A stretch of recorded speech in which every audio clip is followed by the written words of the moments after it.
जिंदगी में रोजाना की बुनियाद पर रंग बरंगे लोग मिलते हैं। कौन बंदे का पुत्र है और कौन नुकसान का बायस बनेगा, ये पहचान करना बहुत मुश्किल अमर है। चंद दहाइयों पहले तक लोग बात बेबात झगड़ा करते। बात तोत्कार से होती, कत्ल तक जा पहुंचती। मरने वाले के साथ साथ मारने वाला भी जेल जाता, लंबी सजा पाता या फांसी। जब गुनाहों की सजा काटकर जेल से बाहर निकलता तो वक्त अपनी चाल चलकर बहुत आगे जा चुका होता। तब ये लोग मुआशरे का मफीद हिस्सा बनने की कोशिश करते, लेकिन वक्त इनको धुतकार चुका होता था। गुजरते वक्त के साथ लोग सियाने होते गए। अब दूर हाजिर में किसी को जान से मारने की बजाय अगर माली नुकसान में मुब्तला कर दिया जाए तो वो बेचारा बजात खुद और उसकी फैमिली काफ़ी अरसे तक इस बोझ से निकल नहीं पाते। साल 2013 के मौसम गर्मा में पाकिस्तान जाने की तैयारी कर रहा था।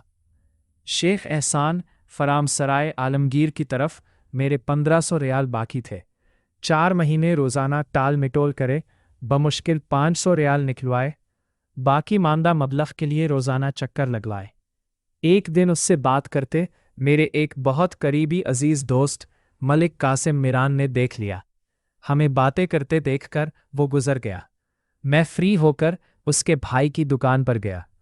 मलिक कासिम ने बड़े अजीब तरीके से मुझे मुखातिब किया। मैं मुसाफे के लिए हाथ आगे बढ़ाना चाहा तो वो मेरे दोनों हाथ थामकर बोला, अपने हाथ चेक कराओ। ये मंतक मेरी समझ से बालातर थी, ताहम मैंने दोनों हाथ आगे कर दिए। हाथ सलामत देखकर वो बोला, अब जाओ और हाथ धोकर पाक करो। उसकी बात मेरे सर पर से गुजर गई। कुछ समझ न आए कि वो कहना क्या चाहता था। किस्सा मुख्तसर में हाथ धोकर आया और वजाहत पूछी तो मलिक कासिम मिरान ने बड़े सलीस अंदाज में मुझे समझाया, ये ठग बंदा है, ठग का कोई मजहब नहीं होता। इस बंदे की शोहरत बुरी है, लिहाजा इससे बचो। एक फेरी वाला गली गली घूम फिर कर अपने बच्चों का रिस्क कमाता है, लेकिन ये ठग लोग इसके बच्चों के मन का निवाला भी छीन लेते हैं। ये लोग असल नफ्सियाती मरीज हैं, अपनी महरूमियों का बदला दूसरों को माली नुकसान पहुंचाकर लेते हैं। इनका नुक्ता नज़र ये होता है कि अगर अल्लाह ताला ने इनको 100 अदद पावर लूम्स अता नहीं की तो हमसाय की 50 पावर लूम्स जलकर खाक होनी चाहिए। ये लोग किसी के सगे नहीं बल्कि अपनी सिफली ख्वाहिशात के ग़ुलाम हैं।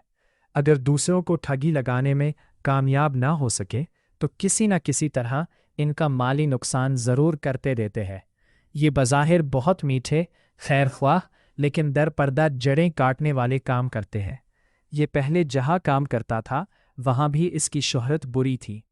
अब मैं उसे कैसे बताता कि शेख एहसान की तरफ मेरा 1000 रियाल वाजिबुल अदा है। खैर इस वक्त मैं बेइज्जती के डर से बात छुपा ली। चंद दिन बाद मार्केट में ख़रीदारी करते सामान ज़्यादा होने के बायस टैक्सी लेनी पड़ी। रास्ते में टैक्सी ड्राइवर ने मुझे पूछा, क्या आप शेख एहसान को जानते हो? मेरे इस बात में जवाब देने पर वो बोला, मैं आपके वालिद को जानता हूँ, इसलिए बता रहा हूँ कि शेख एहसान से बचो। मैं उसे रोज़ाना पिक एंड ड्रॉप करता हूँ। वो किसी से फ़ोन पर बात कर रहा था, बड़ा हाथ मारकर भागने के चक्कर में है। इतने में हम घर पहुँच चुके थे। उतरने की बजाय उसे कहा, शेख एहसान की दुकान पर चलो। दुकान के ऐन सामने मुझे टैक्सी ड्राइवर के साथ देखकर शेख एहसान को शक हो गया। मैं अंदर दाखिल होकर इससे 1000 रियाल मांगे, लेकिन वो आएं बाएं शाएं करे, बात ना बनी तो मैं इसके काउंटर से 3 अदद मोबाइल फ़ोन्स उठा लिए और वापस आ गया। शेख एहसान ने 2 बंदे मेरी तरफ भेजे और इल्तिजा की कि वो 3 मोबाइल फ़ोन्स सऊदी कस्टमर्स के हैं, लेकिन मैं साफ इनकार कर दिया कि तुम जानो और तुम्हारे कस्टमर्स, पहले बाकी मानदा रकम वापस करो, इसके बाद अगली बात करते हैं। शाम को वो आया, तेवर ठीक ना थे। बगैर कोई बात बोले मेरे सामने 1000 रियाल निकाल कर रख दिए। मैं रकम उठाई, गिनकर जेब में डाली और मोबाइल फ़ोन्स वापस कर दिए। यूं हमारा हिसाब बेबाक हो गया। चंद दिन वो मुझे देखकर मन फैलाकर गुजर जाता था। खैर बाद में दोस्तों ने सुलह करवा दी। 2 महीने पाकिस्तान में गुजार कर जब मैं वापस आया तो पूरी मोबाइल फ़ोन मार्केट में खबर फैली हुई थी कि शेख एहसान तकरीबन 60,000 रियाल का फ्रॉड करके भाग गया है। मार्केट से बाहर जिन लोगों के साथ ठगबाजी हुई वो तकरीबन 1 लाख रियाल यानी वाकई बड़ा हाथ मारा था।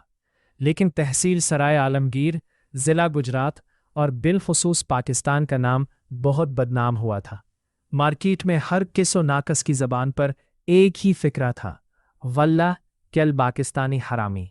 शारा थलासीन हाइल वाली मोबाइल फ़ोन्स मार्केट से लेकर बंगाली बुफिया तक हर जगह ये फिल्म ब्लैक बस्टर जा रही थी।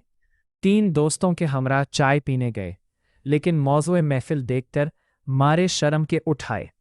पाकिस्तानी कम्युनिटी का बहुत नाम बदनाम हुआ था। तकरीबन 3 महीने पहले मेरा अजीज़ दोस्त मलिक कासिम मिरान पाकिस्तान से उम्रा करने आया तो हमारी 1-on-1 तवील मुलाकात हुई। बहुत से मौज़ूआत ज़ेरे बहस आए। अचानक मलिक कासिम मिरान बेहद संजीदा होकर मेरे चेहरे की तरफ खामोश देखने लगा। मेरे इस्तिफसार पर बोला, जब तुम पहली मर्तबा साल 2010 में मिले थे तब से आखिरी मुलाकात लगभग 7 साल पहले तक तुम बहुत भूले थे। खलंडरा, किताबी बातें, ऊंचे ऊंचे छत से टकराने वाले कहकहे, रंग बरंगे किस्से आज भी वैसे। महफिल में रौनक बर्पा कर देने वाली तबीयत आज भी बरकरार है, लेकिन थोड़ा बहुत फ़र्क नोट कर रहा हूँ। मैं अर्ज़ किया, वक्त वक्त की बात है, अब मेरे बच्चे बड़े हो रहे हैं। मुझे नसीहत करते बोला, इन 2 बंदों से जब भी हाथ मिलाओ तो अपने हाथ की उंगलियां गिन लेना। अगर हाथ सलामत है तो धोकर पाक करो, अगर गले मिल लिए हो तो अपनी जान की खैर मनाओ और रद्दे बुला के लिए सदका दो। इसकी बात को मैं बहुत संजीदा लेता हूँ, लेकिन चंद दिन पहले हुए वाक़यात की बुनियाद पर मुझे कहना पड़ रहा है कि ठग का कोई मजहब नहीं होता। इन लोगों से जितना बच सकते हो खुद ही बचाव करो, वरना ये किसी भी कीमत पर दूसरों का सौदा कर देते हैं।